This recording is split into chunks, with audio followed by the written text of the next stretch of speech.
Hi, it's AJ Hogue, Director of Effortless English, and today we're going to learn our first rule. Now, the first rule is called use listen and answer mini-stories, or listen and respond mini-stories.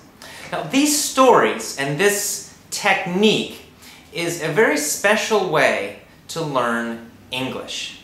It's excellent for learning to speak faster and understand faster, so that you don't translate, you don't, thinking. We don't want that. Speech is very fast. When you're speaking to a native speaker, you must understand instantly. You have no time. It has to happen very quickly. Also, if a native speaker asks a question, you need to answer instantly, very fast. That's the difference. The number one difference between reading and writing and speaking and listening. Now, in school, you did a lot of reading and a lot of writing, and you took a lot of tests. But that's why you have trouble with your speaking, because it's totally different. You have to be very, very fast and quick, and listen and answer stories are the best way to get faster, more speed. Understand faster, speak faster. So how do these work? What is a listen and answer story? Let me give you a very simple example. In a lot of English schools, teachers use listen and repeat. I'm sure this has happened to you in a class. So for example, the teacher says, "Class, repeat after me. Hi, hello." And the class says, "Hi, hello." And the teacher says, "Good." And then the teacher says, "How are you?" The class says, "How are you?" Then the teacher says, "I'm fine, and you?" And the class, together, everybody, same time says, "I'm fine, and you?" Okay. This is listen and repeat.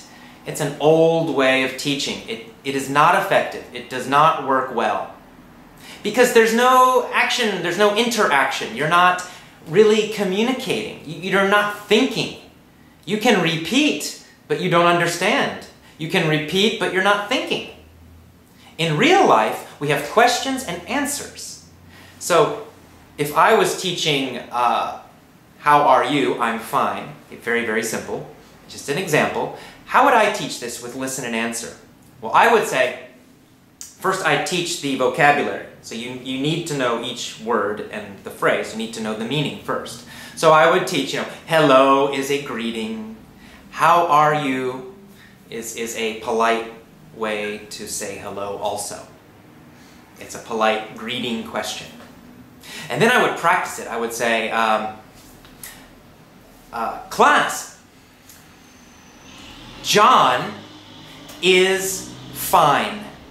John is fine. John is good. So John's a name, right? John is fine.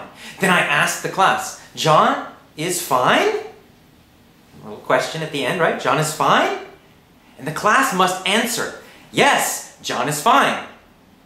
Then I ask another question, how is John? And the class says, he's fine. And I say, is John fine or is John sad?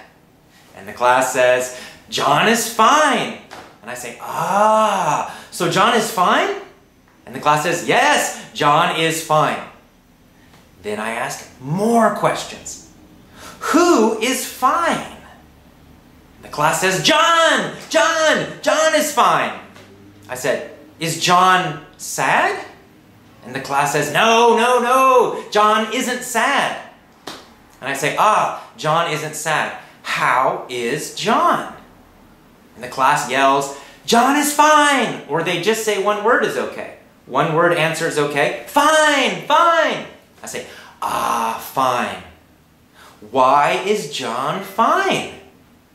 And then maybe they have to guess. They don't know, but they just yell, because he has a girlfriend, because he's happy, because he likes his job. And I say, yes, because he's happy. John is fine because he's happy. Why is John fine? Because he's happy, because he's happy. Who is fine because he's happy? The class says, John, John! Okay, and I can continue. More and more questions. Lots of questions. Who, what, where, why? Questions, questions, questions. Every time I ask a question, the student must shout an answer. One word is okay, 2 words is okay. A full sentence is not necessary. It's good, but not necessary. So of course, this example is very, very simple. I mean, this is basic, super low-level English. How are you? I'm fine.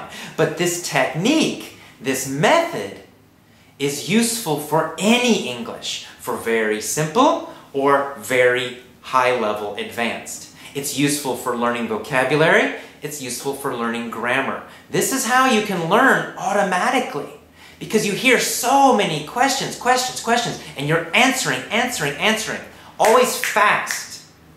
And the teacher's job is to use easy questions, right? It's not a mistake. These questions should be very easy. Why? Because we want speed. I don't want you to think too much. I don't want you to stop. I want you to answer super fast. It's like a game. So if I say, who is fine? You say, John! Immediately. Okay, your goal is speed, not perfect answers. Your goal is to answer very fast. And you can make it a game. So the teacher's asking questions, your tutor is asking you all these questions, and then you're just trying to answer fast, answer fast, answer fast. And then we learn a new sentence, and I keep asking questions, constantly. Questions and answers. This is more like real conversation. It will help you in real conversations understand very fast, answer very fast, speak very fast. So, how can you use these listen and answer stories? Well, you can find a native speaker tutor or teacher. Most towns, most cities in the world have somebody in your town you can find. They can do this with you. If not, you can go on the internet and you can find somebody. You can use Skype, which is a way to talk on the computer for free. So you can talk to somebody in America, in Canada, in Australia. Tell them about this technique. You can show them this video. Send them the link for this video, and you can send them the email so they'll understand, and then they can do this with you. If you don't want to do any of that stuff, you can also buy lessons. I have lessons that I'm selling that use mini stories and use this technique. So you have many ways. You can find someone in your town, or you can find someone on the internet, or you can actually just buy lessons. But however you choose to do it, please use this technique. It's very powerful, so simple. Right? The questions are so easy, so simple, yet this is very, very powerful. So good luck. I hope you enjoyed the first rule. Tomorrow, you'll get the next email and you'll learn rule number 2. See you tomorrow. Bye-bye.